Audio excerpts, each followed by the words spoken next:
Bayley just said something very interesting about Charlotte Flair in this video. I'm going to tell you exactly what she's talking about, because Bayley, Charlotte Flair, they got a ton of history.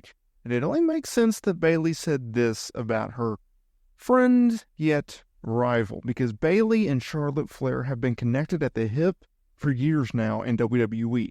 It all goes back to their days in NXT. It goes back to their 4 horsewomen days, right? You got your Bayley, your Flair, your Mercedes Moné, aka Sasha Banks, and Becky Lynch. And Bayley has always been that interesting one. She's been the polar opposite of Charlotte Flair throughout their career. Charlotte Flair has always been pushed as a top WWE star. Everyone knew that she had potential. Everyone knew she was going to be a big star, and everyone knew that she was going to get as much of an advantage as anyone, considering her last name of Flair, considering she is the daughter of WWE Hall of Famer Ric Flair, one of the most legendary and iconic names in the history of the pro wrestling business. Flip side, you had Bayley, who was never seen as the elite of the elite, right? Most people would say that out of all 4 of the 4 horsewomen, she was number 4, right? But due to her creativity and due to her commitment to the character, well, she got over with a lovable babyface-esque teenager, if you will, gimmick in NXT. And so when the women's evolution, the revolution, if you will, with Charlotte Flair and Moné and Lynch being called up from NXT to the main roster, despite the fact that Bayley was over with that fan base, had a ton of success in NXT, had classic matches. I'm looking at Moné at the TakeOver event, Brooklyn. She was left in NXT, and those 3 went up without her, and a lot of people thought that was a mistake. A lot of people thought that Bayley had a lot to offer. But on the flip side, a lot of people also thought, well, she's missing some, or she has a shelf life with her character, but she's been able to turn that around and turn that around in a big way. If you look at her success on the main roster, her and Flair will always be connected because you can always go back to that feud. And so when Bayley speaks about Flair or Flair speaks about Bayley, well, people listen up. And that's why I wanted to talk about this in this video, because currently Charlotte Flair, she finds herself on the sidelines, while Bayley, well, she's having one of the best runs of her entire career, which started a few years ago when she linked up with Dakota Kai and Io Sky and created Damage Control. And so while doing a recent interview with Sports Kita, this is what Bayley had to say about Charlotte Flair. She said, "I hate seeing people get hurt and injured and taken out, especially during this time of the year, and miss WrestleMania. Charlotte Flair I've known for so long. I've had her first match ever. So I mean, just in that position a couple years ago, and I know how hard it is. I'm excited to see her back, and I know she's itching for it. She's way ahead of schedule, it looks like, and I text her all the time, like, I hate you. How are you doing this?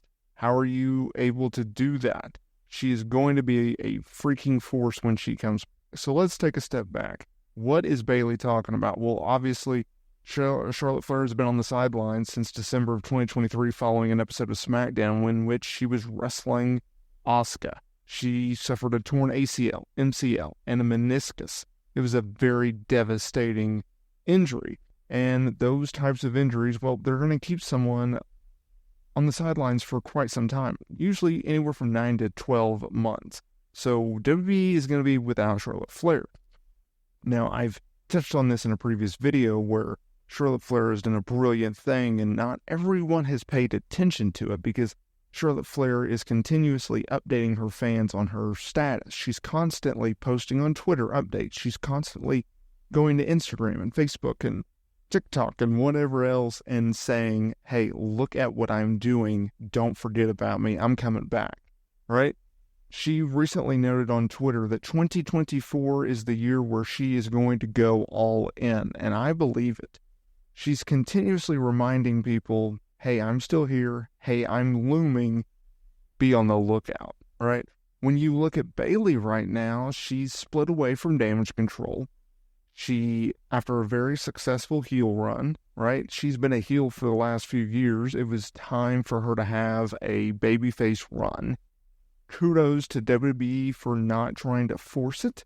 Kudos to WWE and Paul Triple H Levesque for not making it just artificial, right? Where you actually see the body of work in which she's doing. That is pretty brilliant, because winning the Royal Rumble match, earning the chance to challenge for a major world championship in WWE at their biggest event of the year at WrestleMania 40 in Philadelphia.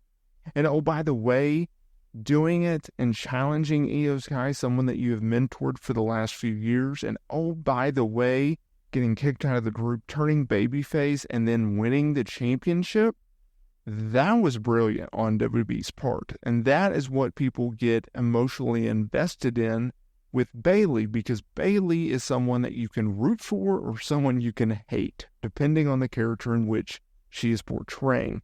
And honestly, I've always found that she's more of a natural babyface than a heel. And so when she is a babyface, it's pretty easy to understand. It's pretty easy to follow. Hey, she's a lovable person. She comes across as a nice human being. She supports her friends. She works her tail off. She's, a great role model in that sense. And her stepping away from that original babyface character and doing it in a completely different way, well, it helps the longevity, because I think we are seeing the closest to the actual person rather than a gimmick or a character in which you're just trying to portray. I've noticed this really in the Triple H era, where he has just taken talent and just, okay, show me your personality. Okay, I like this, this, and this. I don't like this. Let's put all the focus on what we do like, what is likable, what is hateable, and that is going to be your character. It is more of a reality-based product, something in which he did in NXT, and I believe that Bayley has really, really thrived in that element and thrived in that atmosphere. And I think what's going to be even more fun is, so you have Bayley as a babyface right now. Charlotte Flair has been a babyface for the last few years now, really going back to 2022. And so she was a babyface right before she got injured. So when she does return, I think you can turn her heel, and I think you can play into that history between Bayley and Flair. Should they be on the same brands, right? Because Flair was not drafted. Bayley is still on SmackDown, but Flair was on SmackDown before then. I expect her to be on SmackDown when she returns, but maybe they'll put her on Monday Night Raw once they go to Netflix. Really depends on when she returns, but you have a built-in feud right there, and that's something that I'm freaking interested in.